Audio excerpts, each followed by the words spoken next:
Hi, welcome back to the Old Shed Workshop. Today I want to share with you in part 3 of my series of flattening out my first rivet table, how the back side of the table is coming out. I wanted to do the back side of the table first in order to work out any bugs that presented themselves in the learning curve. If you want to click up here on the link, you can go to part 2 of my series in which I flattened the back side or the underside of the table using my linear rail router sled.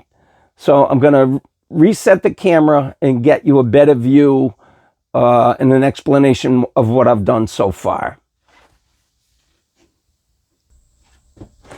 Just to show you what the bottom side of the table looks like at this point. So far, I started with 60 grit paper, and then I went to 80, 100, 120, 150, 220, and 320. From there, I went to wet sanding with 400, 600, and 800. To finish it up, I'm going to do it with 1200 wet sanded, and then I'm going to use 3M ultra fine polishing compound to finish the epoxy resin. So let me show you, just using a little bit of one of my favorites, dihydrogen monoxide, for all the chemistry and wise guys in the crowd. This is just to give you an idea.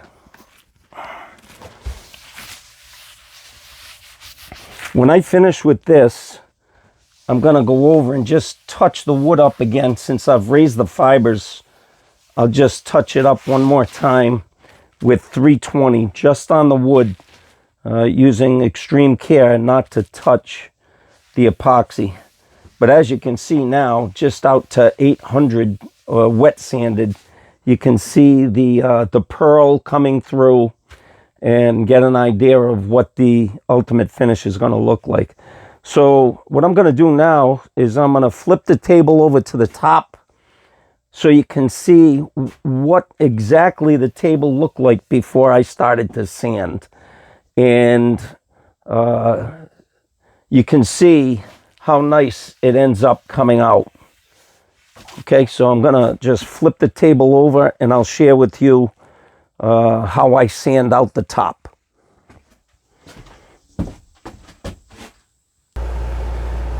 Just to give you a good view of what the tabletop looks like after flattening with the router sled, you can see there's a lot of sanding to be done.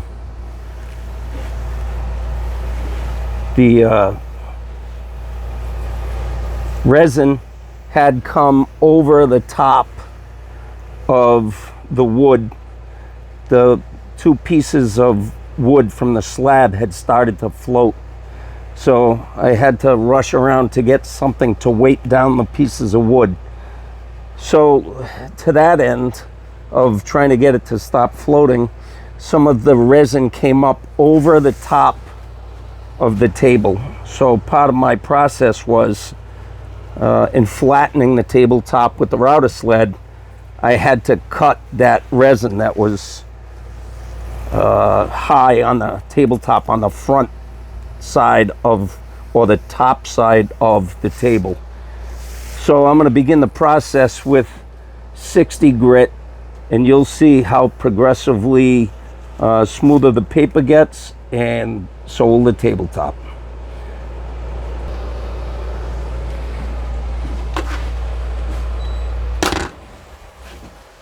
When using the orbital sander, dual action orbital sander, you can put a little pressure on the outside of the travel and cut larger areas down. But you have to be careful of that, so that especially as you get to the finer grits of paper, that you keep the sander moving nice and level so that you don't make gouges into the table.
Okay, I'm going to turn on the dust collector and show you how quickly you can start cutting down the high spots with the 60 grit.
You can already start to see with 60 grit how you can cut off all the high areas.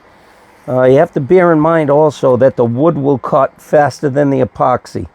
So you don't want to get a wave like the ocean by cutting too much off the wooden part of the table.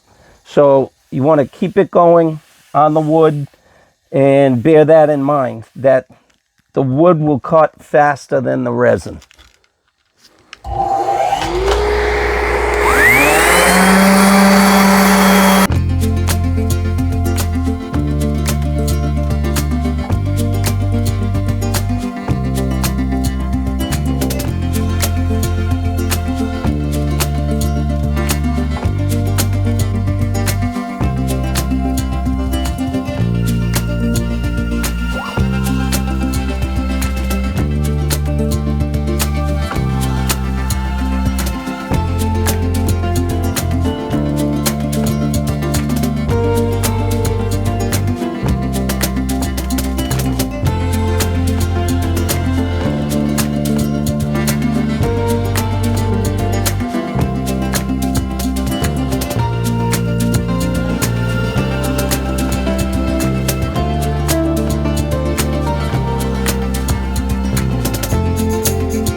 Another thing that I want to share with you that I learned while I was flattening out the top with the linear rail router sled.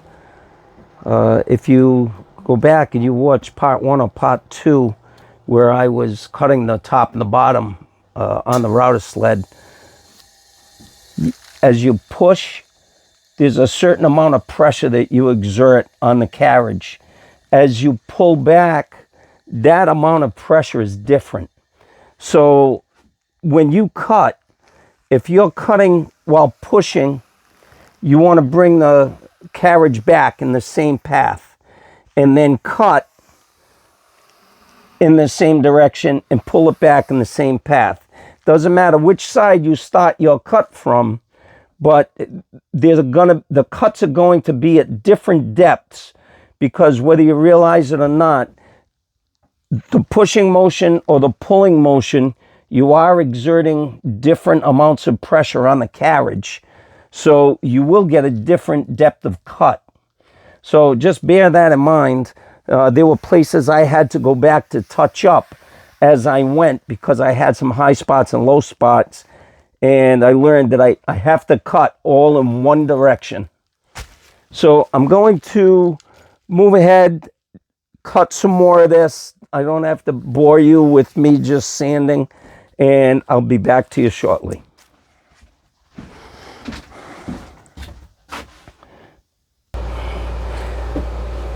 At this point, you can see tremendous difference in the tabletop.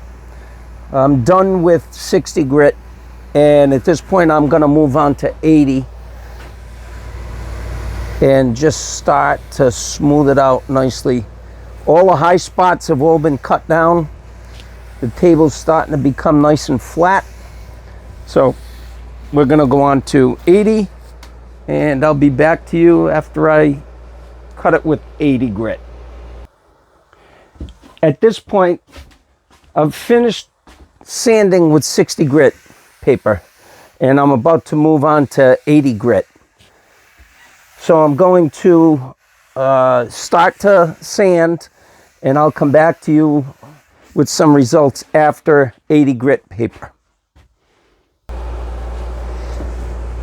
Okay, just to give you an idea of how the table is starting to really flatten out nicely, I have the top of the table sanded out to 320 grit now. So just touch it up a little bit so you can see how it's starting to come alive. You can see the beautiful colors in this canary wood starting to come out, and you can see the pearl in the blue resin starting to really come alive.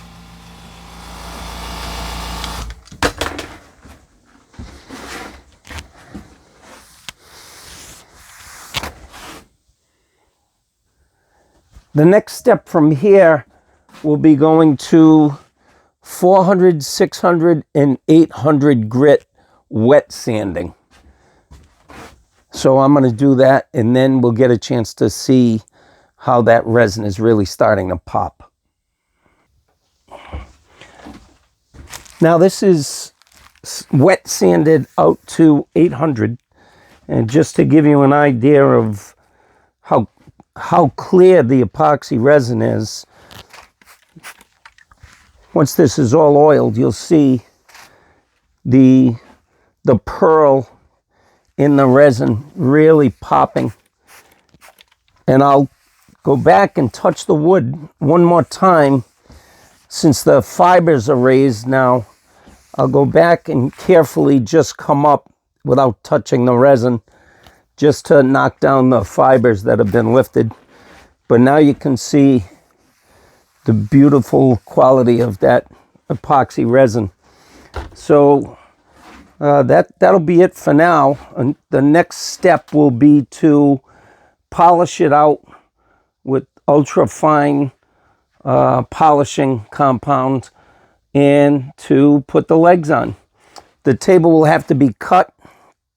The edges will have to be cut down to cut off all the excess epoxy from when the table was poured in the mold. And once the edges are all cut, it'll be time to mount the legs. So if you would, please take a moment to subscribe and like, and get ready for the next.